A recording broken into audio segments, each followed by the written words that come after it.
Les opportunités d'investissement en Mauritanie sont très nombreuses et qui peuvent intéresser les sociétés espagnoles de manière générale et canariennes en particulier.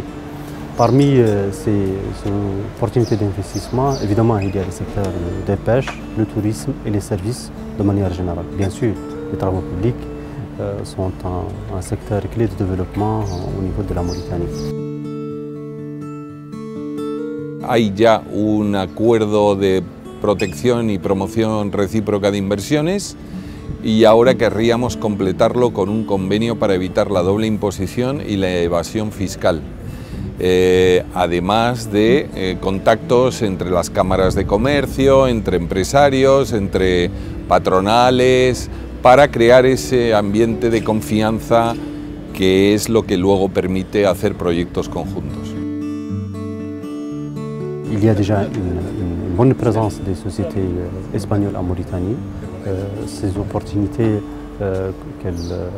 qu'offre la Mauritanie aujourd'hui sont facilitées par un cadre institutionnel très attractif, un régime fiscal très clément, l'existence d'un guichet unique pour les formalités de création et d'agrément d'entreprise. Et puis évidemment, il y a beaucoup de choses à faire en Mauritanie dans de nombreux secteurs où les déficits existaient, quand on pense à l'approvisionnement en eau potable, à l'énergie électrique, au tourisme. Les opportunités sont là et le niveau de rentabilité est très élevé. La zone franche, nous voulons profiter de l'expérience qui a été faite par l'Espagne aux îles Canaries, qui a toujours été un peu le pôle privilégié du tourisme. Nous voulons que ça soit fait à Nouadhibou. D'autant plus que les Espagnols et particulièrement les Canariens connaissent bien Nouadhibou, qui est à 1 heure de vol ici.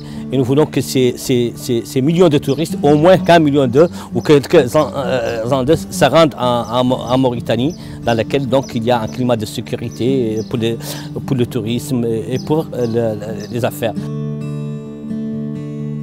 Et il y a une très forte corrélation entre l'emploi et le secteur de l'éducation, donc le secteur de l'enseignement supérieur. Donc nos universités doivent être soutenues, ne doivent pas être oubliées, parce que les jeunes c'est l'avenir de demain. L'emploi des jeunes est fondamental et il faut nous appuyer dans le cadre de la nouvelle stratégie.